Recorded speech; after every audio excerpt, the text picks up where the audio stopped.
RBI ने 26 मई 2026 को state development loan या फिर कह सकते हैं जो स्टेट गवर्नमेंट के सिक्योरिटीज है उनका ऑक्शन किया था।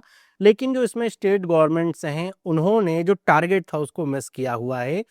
इसमें जो टोटल स्टेट गवर्नमेंट ने रेज किया है वो है 11,625.21 करोड़ रुपए, जो कि टारगेट से थोड़ा सा शॉर्ट है। तो इसको हम थोड़ा समझते हैं कि यहाँ पर जो स्टेट गवर्नमेंट ने लोन लिया हुआ है फिर जो रेज किया हुआ है बॉन्ड दे करके, कौन सी गवर्नमेंट ने कितना लोन लिया हुआ है, इसका मतलब क्या होता है, वो सारी चीजें और क्यों ये शॉर्ट रह गया वो भी हम समझते हैं। तो यहाँ पे सबसे पहले अगर हम बात करें इस ऑक्शन की जो कि आरबीआई के द्वारा किया गया, इसे आप वैसे ही समझिए जैसे आरबीआई जो गवर्नमेंट सिक्योरिटीज का ऑक्शन नहीं करती है वैसे ही है।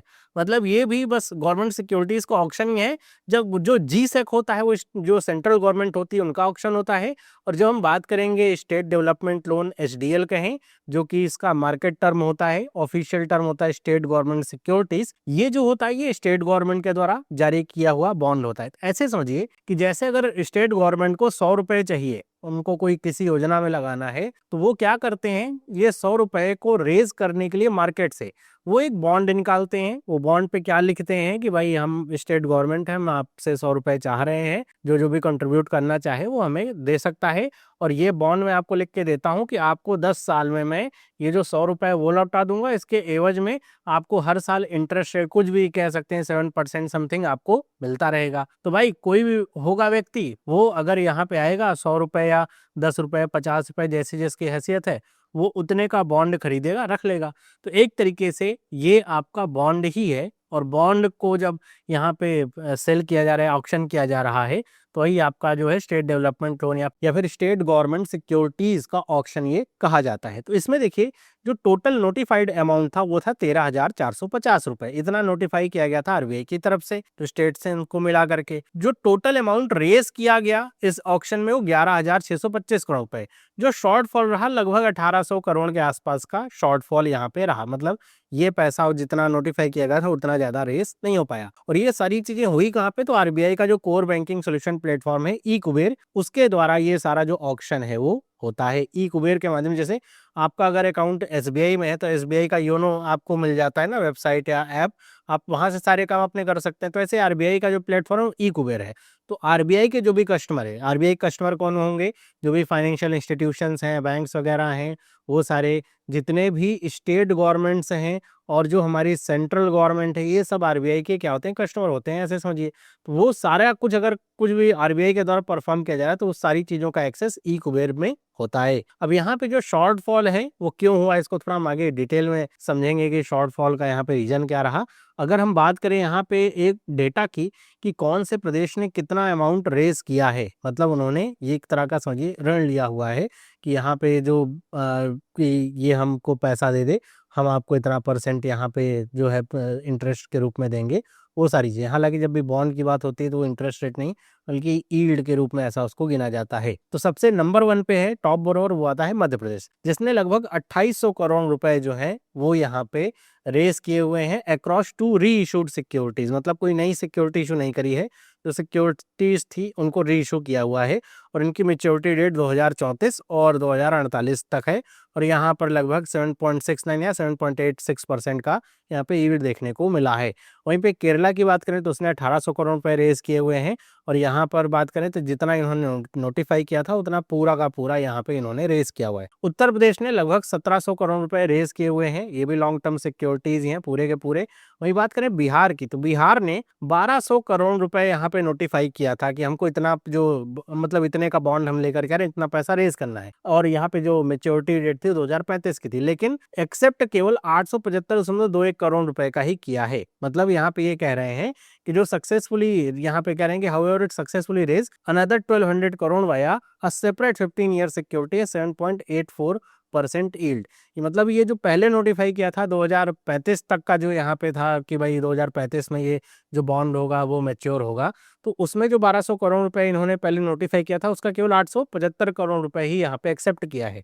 दूसरा एक उन्होंने 1200 करोड़ रुपए यहाँ पे जिस जो लॉन्ग टर्म का था 15 साल की सिक्योरिटी का था, वो यहाँ पे वहां से 1200 करोड़ रुपए रेज किए। वही बात करें गुजरात की, तो इसने भी यहाँ पे स्किप किया, 10 ईयर का जो ऑक्शन था उसको स्किप किया और इसने 1000 करोड़ रुपए यहाँ रेज किए। 12 साल का एक यहाँ पे रखा गया कि 12 साल का मैच्योरिटी पीरियड 7.74% के यील्ड पे। वहीं उत्तराखंड की बात करें तो इसने रिजेक्ट कर दिया अपना बिड जो 2036 का री इशू था, लेकिन 500 करोड़ रुपए रेज किए हैं 18 साल की सिक्योरिटी से। मतलब यहाँ पे ये है कि कोई ऐसा फिक्स नहीं है कि अगर किसी ने नोटिफाई किया हुआ है कि हम 2034 या 2035 का मैच्योरिटी पीरियड का कोई बॉन्ड ला रहे हैं तो बस इतना ही लेना पड़ेगा, वो और भी यहाँ पे एक्सेप्ट कर सकते हैं। सब कुछ डिपेंड करता है यील्ड पे कि कितना उनको पे करना पड़ रहा है, मतलब कितना परसेंट इंटरेस्ट उनको देना पड़ेगा। वहीं पे अगर हम बात करें यहाँ पे कि जो इसमें कुछ कोर इकोनॉमिक कॉन्सेप्ट्स आते हैं, जैसे स्टेट गवर्नमेंट सिक्योरिटीज या स्टेट डेवलपमेंट लोन, दोनों सेम ही चीजें हैं, अलग अलग नहीं है। ये ऑफिशियल नेम होता है स्टेट गवर्नमेंट्स वगैरह जो यूज करती हैं।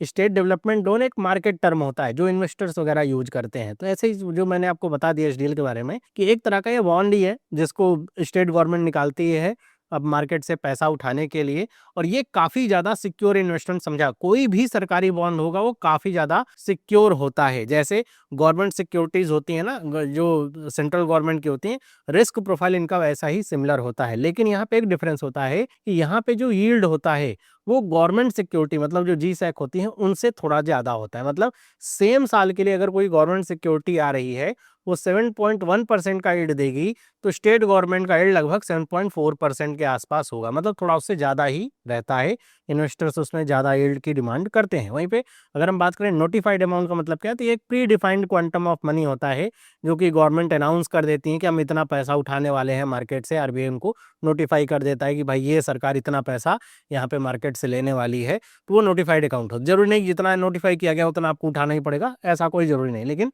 पहले से ऐसे बता करके रखा जाता है। वहीं पे अगर हम बात करें कि यहाँ पे कट ऑफ यील्ड की, तो कट ऑफ यील्ड का मतलब क्या होता है, तो ये जो भी यील्ड बेस्ड ऑक्शंस होते हैं उसमें जो इन्वेस्टर्स की बिड होती है, ये ऑक्शन है मतलब बिड लगाई जाती है इंटरेस्ट रेट के ऊपर कि भाई कौन कितना इंटरेस्ट रेट मांग रहा है। तो जो मैक्सिमम इंटरेस्ट रेट एक्सेप्ट किया जाता है आरबीआई के द्वारा ऑन बिहाफ ऑफ स्टेट। अब आरबीआई जो है भाई जो स्टेट्स हैं उनका भी बैंकर ही है, तो आरबीआई एक्सेप्ट करता है जो मैक्सिमम इंटरेस्ट रेट स्टेट के बिहाफ से, वही उसकी क्या होती है, यील्ड होती है। मतलब कि कोई भी बिड अगर उसके ऊपर अब इंटरेस्ट रेट जा रहा है, जैसे अगर जो मैक्सिमम इंटरेस्ट रेट की बिड अगर किसी स्टेट ने ये एक्सेप्ट करी कि हम 7.8% से ज्यादा कोई भी यील्ड नहीं दे सकते, कोई इंटरेस्ट नहीं दे सकते, तो अगर ये मैक्सिमम यहाँ पे इंटरेस्ट यहाँ पे कट ऑफ आ गया, तो अगर कोई ये भी डिमांड कर रहा है कि हमें 7.85% चाहिए या कोई कह रहा है 7.9% चाहिए, तो ऑटोमेटिकली वो आपकी रिजेक्ट हो जाएगी, मतलब वो कट ऑफ से ऊपर चलेगी। इसके नीचे वाली तो आ सकती है, लेकिन ये जो मैक्सिमम स्टेट ने कह दिया कि ये हमारा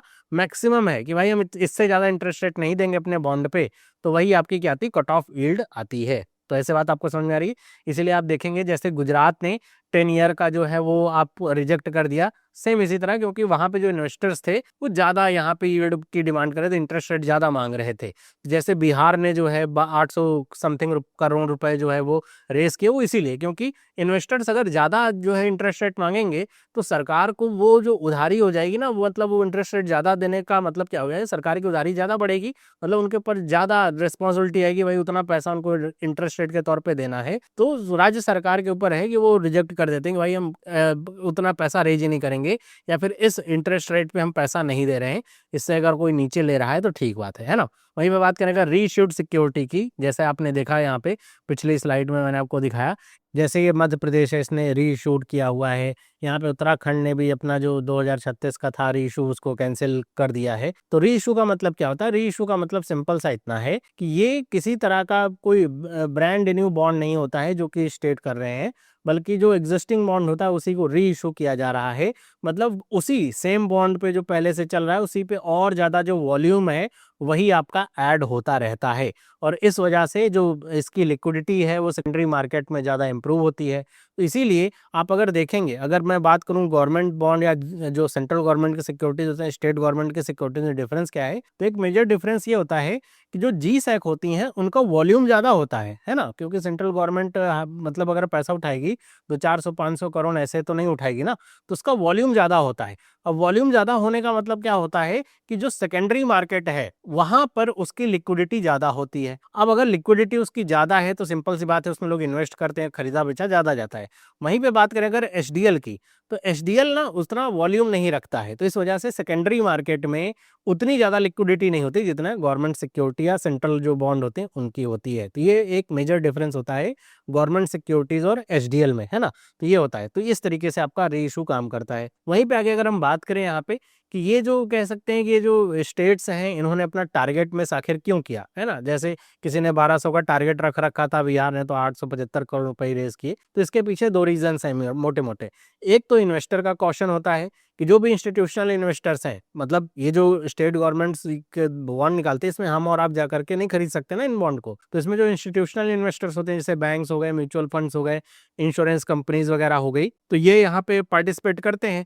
तो ये कई बार ना ज़्यादा हायर जो रिटर्न है उसकी मांग करते हैं कि हमें भाई 7.5% नहीं, हम 7.6% की डिमांड कर रहे हैं। मार्केट कंडीशन के अनुसार वो सारी चीज़ें होती हैं कि उनको क्या लग रहा है कि ये जो उनका यहाँ पे इन्वेस्टमेंट है वो कितना आपका फलीभूत वगैरह होगा, मतलब कितना उनको रिटर्न चाहिए होगा उसके अनुसार। तो वो कई बार ऐसा होता है कि स्टेट गवर्नमेंट उतना सही नहीं सकते हैं इतना ज़्यादा इंटरेस्ट रेट देना, तो इसीलिए फिर वहाँ पे वो बात नहीं बनती है। तो या तो स्टेट गवर्नमेंट जितना उनको चाहिए उससे कम वहाँ पे लेती हैं, जो पैसा रेज़ होता है, उधारी है उतनी कम कर पाती हैं, या तो पूरी तरीके से स्किप ही कर देती हैं।